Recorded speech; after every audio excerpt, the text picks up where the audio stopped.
The views and opinions expressed in Cold and Missing are exclusively those of the hosts. All parties mentioned are considered innocent until proven guilty in a court of law. Cold and Missing also contains adult themes and languages. Listener discretion is advised. I'm your host, Allie McLaughlin-Solkowski. And I'm your co-host, Eli Solkowski. And this is Cold and Missing, where we cover cold cases and missing person cases. Hello, everyone, and welcome back. I'm Allie. And I'm Eli. So I have something just slightly different for y'all this week. We are going to be doing a two-parter episode on the same case. I know we've kind of done this before, but it's a little bit of a new format. Well, I am very interested. I always enjoy when I'm listening to a podcast when there's an opportunity to go in depth on cases that usually have very little information about them, but sometimes when you do some more digging, you find quite a bit more. I'm looking forward to diving in and learning about this case. Yeah, and this was definitely one of those cases where there was actually a surprising amount of information, but this case has just never really been covered much in the media that I could find. Do you want to get us started on episode 86, part 1? Yeah, let's do it. So just as a bit of a content warning at the top, this case does involve a young person. Today, we are talking about the cold case of Regina Mae Armstrong. And this takes place in June of 1985 in Orlando, Florida. First, a little bit about Regina. Regina is 6 years old in 1985. She is living in Orlando, Florida with her parents and older sister. At this time in June, Regina had just finished kindergarten. She was an outdoorsy young girl. She liked spending time outside, climbing trees, and collecting different types of bugs. Even though she loved getting down in the dirt, she also loved getting dressed up and having tea parties. Her parents joked that she had a sophisticated palate. She was a foodie before we had the term. She would sit down for 3-course meals and eat everything and just be happy to be there. However, she was still excited to go to McDonald's or Long John Silver's whenever the opportunity presented itself. She was always snuggled up to her parents, and her older sister would often complain that her sister was hugging and loving on her too much. Just an overall really loving girl. And now a timeline of events. On Tuesday, June 18th, 1985, Regina's parents, Bob and Donna, both worked full-time.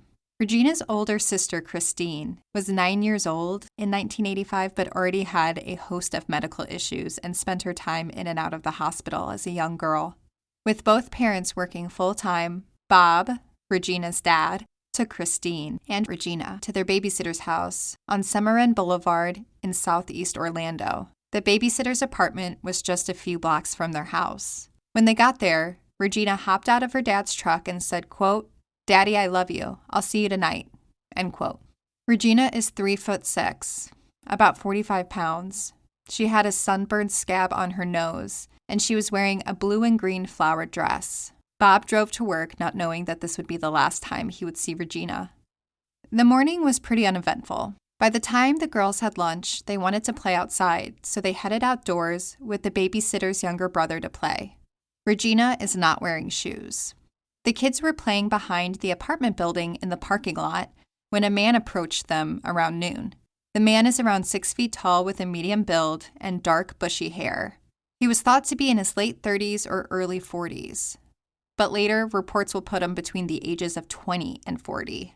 He was wearing a brown, blue, and white plaid short-sleeved shirt with silver snaps, faded blue jeans, and a gold watch. His upper lip was split and busted, as if he had been in a fight recently, and he was missing 2 teeth on one side of his mouth. There's a possibility he had a tattoo on his left forearm. Christine would later recall, quote, "He smelled oily, like he worked for a mechanic or on cars. He didn't seem like a normal guy," end quote. The man also reeked of alcohol. The man leaves, and the kids continue to play outside. However, he returns around 3 p.m. This time, he offers Christine and the babysitter's younger brother $2 to stand guard outside of an apartment. The man said that it belonged to him and his wife. He then told Regina, quote, "to come with me and pick up my grandchildren," end quote. He told Regina that she could play with them, as they were her age, and that he would bring her home in 30 minutes. Christine and the boy take the money, and Regina went with the man. Christine last saw Regina walking east with the man away from the parking lot. However, after a few minutes, Christine starts to get worried. Just the week before, her school, before the school year had ended, had put on a program about stranger danger, and it dawned on her that something bad could have happened to her sister. Her and the babysitter's brother ran back to the apartment and explained what had happened. However, the babysitter doesn't spring into action. She instead locks the front door of the apartment and ignores Christine. Meanwhile, Regina is nowhere to be found. The babysitter simply thought that Christine was being dramatic. A little after 4 p.m, Donna, Christine and Regina's mom, arrived at the babysitter's apartment to pick the girls up. Donna is greeted at the door by a hysterical Christine saying, quote, "A man took my sister. He took her away," end quote. Donna springs into action and calls her husband to get over here and help search. Bob had just arrived at the family home, which was only a few blocks away. After hanging up with Donna, he calls the police to report Regina missing before heading over to the apartment to help search. Immediately, the police respond, but they're already at least 90 minutes behind Regina's abductor. Regina's sister and the other child are questioned that evening about the appearance of the man, and a composite sketch is created. About 70 officers will search around the apartment until midnight. Officers will continue to search through the night for Regina, but by the next morning, on Wednesday, June 19th, police start going door to door looking for witnesses or if anyone had seen this man before. By the afternoon, about 20 officers on motorcycles stop people on the street to ask if they have seen the man before. They stop into local businesses around the apartment to see if anyone has seen him or recognize him. Regina's missing person flyers begin to appear all around Orlando almost overnight. On the flyer is Regina's picture and the composite sketch of the man. Local media begin to report on Regina's abduction, and the composite sketch of the man is plastered all over the news. A 9-year-old girl, Elisa, was watching the news at her home in Cocoa Beach, which is only about an hour away from Orlando. She saw the sketch and instantly recognized the man, as her and her younger sister had almost been victims of a kidnapping. In their case, Elisa and her younger sister Erin were sleeping in their bedroom Saturday night, about 3 days before Regina is kidnapped, when a man entered through their bedroom window and lifted Erin out of the window. Elisa woke up and saw what was happening and started screaming for her parents. The man was scared off and left Erin on the ground outside of her window while he sprinted away through their backyard. Both Elisa and Erin recognized the composite sketch as the man that entered their bedroom. Police from Orlando and Cocoa Beach compare the composite sketches in both of their cases, and they're eerily similar. Police continue to go door to door looking for witnesses. Her family beg for her safe return. Her dad, Bob, says, quote, "Who's ever got my daughter, please bring her home. Her mother and I miss her. We love her. We want her back safe," end quote. Bob says that Regina knows her address and phone number, and, quote, "If she could, she would call. If she could hear or see me, I'd tell her, Gina, Daddy's not mad at you. You haven't done anything wrong. Please, please come home," end quote. The family also offers a $5,000 reward for the return of Regina. It's right about this time that police find a neighbor who had seen Regina and the man the day of the abduction. She tells police that at around 3:30 p.m., she saw Regina walking beside the man. It looked like they were headed towards Inglewood Park, which is about 6 blocks from the apartment complex. Police search every inch of the park, but nothing is found. Police find a few other witnesses. A convenience store clerk says that he saw the man walking by himself along Cimarron Boulevard when he entered the store, bought something, and left. In Regina's case, really all of the stops are pulled out in this search. They have officers going door to door, searching through the night, the motorcycle officers patrolling the streets, officers on horseback searching fields. Police even bring in scent dogs and helicopters. Every available officer is searching for Regina. However, by Friday, June 21st, Regina has been missing for 3 days. Police call off the official search. They have found no physical trace of Regina, but were able to find several witnesses that saw the two walking together. The lead investigator in the case, Detective Mary Ann Waite, says, quote, "We want to believe that she is alive, and I believe we will find her. The biggest break, we believe, will come from the public, from someone who will spot Regina or the man who took her. They've got to move around to eat, sleep, and travel. What we need now is for everyone to keep their eyes and ears open, and if they see anyone matching the description, to call us immediately." End quote. Regina's family remains hopeful that she'll come home, but they're getting desperate for information and have even thought about reaching out to psychics. Her dad says, quote, "I know that doesn't work a lot, but at this point, we'll try anything. We've just talked about it, and I don't think we'll do anything for a few days at least. We don't want to jump the gun, but we don't want to wait too long." End quote.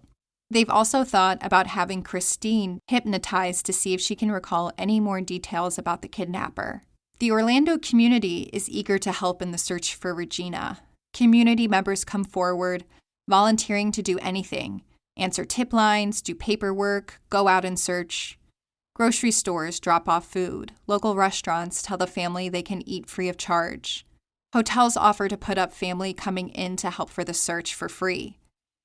This is really one of the most beautiful examples of everyone doing what they can for Regina and her family. As investigators continue to work the case, police start to believe that the Cocoa Beach attempted kidnapping is not related. Detective Waits says, quote, "There are some significant differences.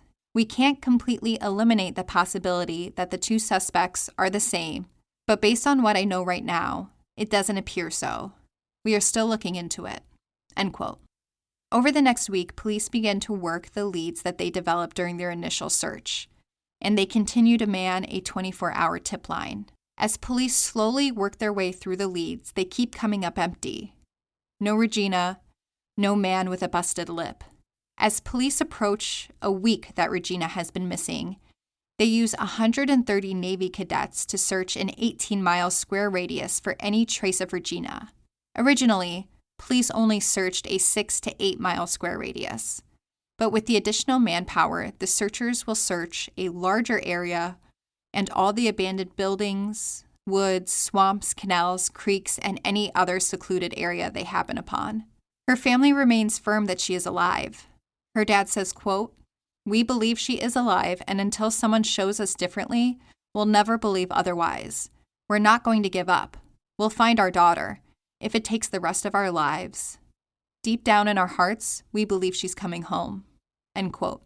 The family spent each day of the search at the command center waiting for any leads about Regina, but the search concludes with no trace of her. The search did unearth other skeletal remains of a young man who was later ID'd as William Legg. At this point, the search for Regina is the largest in Orlando's history. Despite the search for Regina turning up nothing, there are several people who called in reporting to see the man and Regina all over Orlando. One story that keeps popping up again and again are witnesses calling in to say that they see a girl resembling Regina in the company of two men, one of which resembles the composite sketch.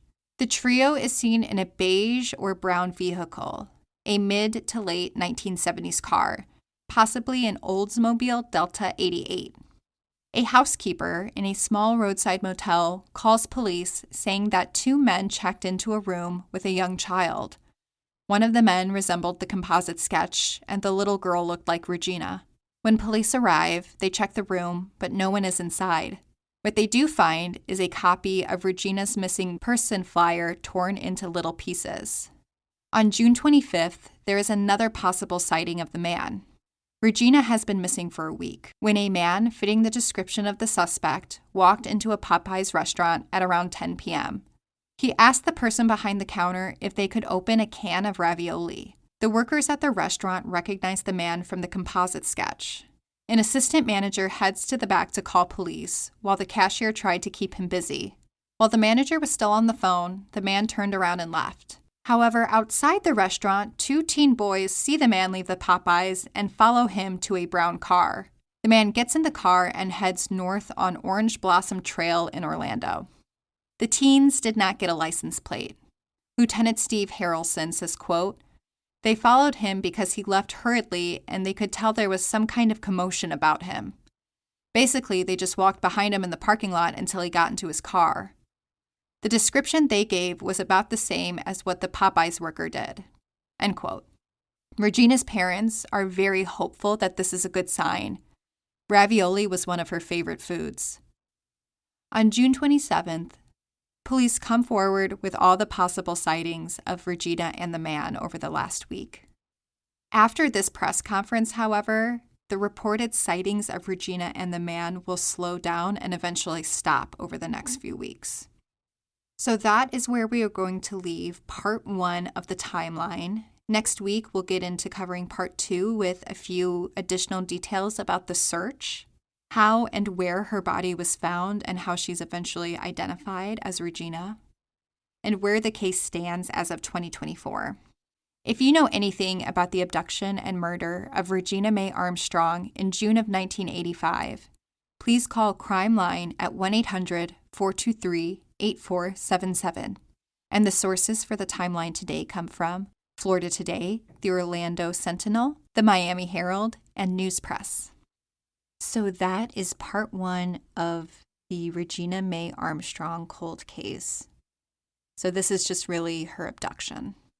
I had to kind of table in my mind knowing that this was a cold case because it was just tugging at my heartstrings the whole time. But there were a few things I just wanted to say about Regina because, one, she sounded incredible. She sounded like my nieces, our nieces. And that happens a lot, when you bring up cases with kids, but particularly her taste for food. My nieces love when my dad grills up steak.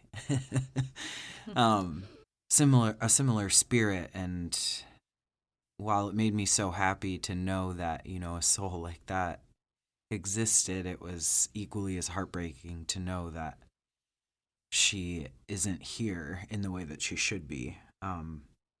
Absolutely. This case is so heartbreaking. Yeah. What made me so happy to know that she had this joy and love for food was that I imagine she had to do some growing up, even at the young age of 6, because it can be quite traumatizing to be the sibling of a sibling who is sick all the time. It can be very scary. It can be isolating. And you might have to, just understand things way sooner than a child should have to understand. So again, equally as heartbreaking, it brought me joy to know that she enjoyed the finer things in life at such a young age. Absolutely. I thought that detail was really fun about her being a foodie and sitting down to 3-course meals, just like this little 6-year-old at the table, ready to experience fine dining is just a really funny image. And I think that really captures her spirit when you see her pictures. You can tell she was like a funny little lady. Yeah, totally. I do have some questions, if it's okay to move on. My first question to you was, do you think it was someone she knew? I don't think that Regina had met him or really seen him before based off of Christine. Since she was just a little bit older, 9 years older, or not 9 years, but she was 9 years old. I think that if she had met this man before, she would be able to recognize him and explain who he was to her parents. So I kind of base it off of Christine not knowing who the man was beyond his description. But if that man had been watching the kids and kind of seeing the schedule as the summer vacation started, I think that could be a possibility where maybe he was watching, learning a schedule, learning a routine when the kids are outside, that sort of thing. I think that is in the realm of possibilities. Totally. I mean, just horrific predator behavior. And I also just want to echo here, and I'm sure you've heard it on other podcasts before involving true crime, but adults do not need help from children. Not at all. It's never needed. It's never necessary. So, the babysitter. I'm sure she probably lives with a lot of guilt, but man, am I just furious especially because the information is brand new to me, but for the life of me, I do not understand that reaction. And that made me wonder a bunch of things. What's your take on her reaction? Yeah, the babysitter is definitely an important player in the timeline. So the babysitter is relatively young. She's 21 years old. I was thinking, I thought she was like 14. I'm even more angry, and I feel less bad about how angry I am because that is not a correct reaction. If 3 children leave and 2 come back, 5 minutes pass, you should be booking it. And I know it was the 80s, but like they're not your kids. I don't know. Totally. No, I agree with you 100%. It's really hard to wrap your head around the fact that she closes and locks the door. According to newspaper, she closes the front door, locks it. And I just don't understand how you explain that away to yourself for the next hour and a half until the mom gets there, you know? I don't know how you explain that to yourself that 2 kids came back, but one isn't here, and the front door is locked. So even if she was to wander up, she couldn't get in. She would have to stand there and knock at the door. And these apartments are ones that you can see the door from the outside, almost like a motel setup. So that is really disappointing that the babysitter did not respond faster. I believe she is cleared of involvement, according to the newspaper reports. And even Regina's parents don't put a lot of blame on her for not calling police right away. They say in, the week following that they're not mad at the babysitter, but as somebody researching and learning about it, it is hard to understand that reaction and why she responded that way. And if this would have turned out different, had she been quicker? Yeah, I mean, the kids came back relatively soon. If you had immediately walked outside, she had a shot and missed it big time. And that raises a lot of questions in my mind. Like, why would you lock the door? It is such an odd response to not immediately hop into action. Yeah, I think that based off of the neighborhood sightings that police were able to find, in their door-to-door canvassing, I do think that had she called police right away, that there is a possibility they could have found her because police saw them or not police saw them, but witnesses saw them walking along a route, it seems like, and police respond immediately and heavily. So had that response come quicker, I think that there is a chance that they could have intercepted them. My question about the sighting at 3:30 p.m. I wrote that down as I was listening to you, but I don't remember what it refers to. I think the neighbor said that she saw her at 3:30, possibly with this man. But what was the window of time they were outside playing? Like, was 3:30 significantly later? That's what I couldn't remember. So they're outside playing, it seems like from around noon till 3. The man first approaches the kids around noon, according to initial reporting, and then he comes back around 3, and that's when he offers the money to Christine and the young boy, and he takes Regina with him. So 3:30 would have been, I would say, probably within 15 minutes of her being abducted. God, I'm sorry, I keep coming back to it's just heartbreaking because she was out there. Something else I wrote down was it seemed like she was right at the authorities' fingertips the entire time. And that's extra, just a punch in the gut because she was right there. You said that the possible suspect stopped at a convenience store on that day, correct?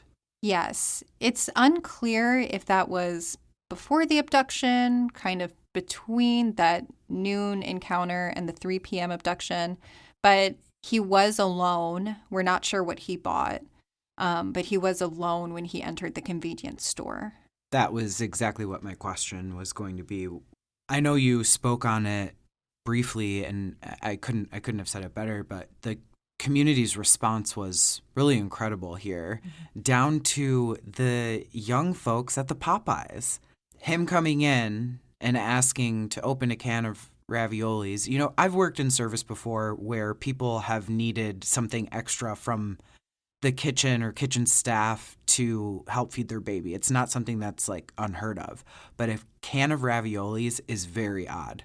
And I'm glad that the community had papered, you know, his composite sketch as much as they did, because those kids saw it and said something. Not only the workers at Popeyes, but then the young boys outside who continued to follow him. That was just incredible to me. Like, hell yeah, I don't know who you are, but like, thank you for doing that.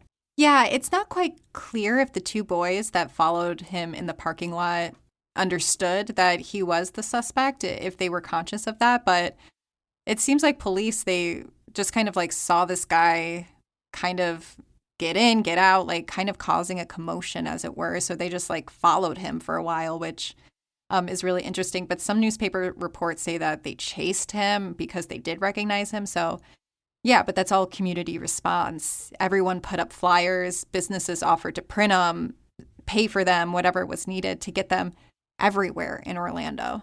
Yeah, just an incredible response. And, you know, Orlando's a pretty big place. It's very busy. It's a tourist area of the nation. So the fact that this like smaller knit community there really stuck together and showed up for this family was beautiful.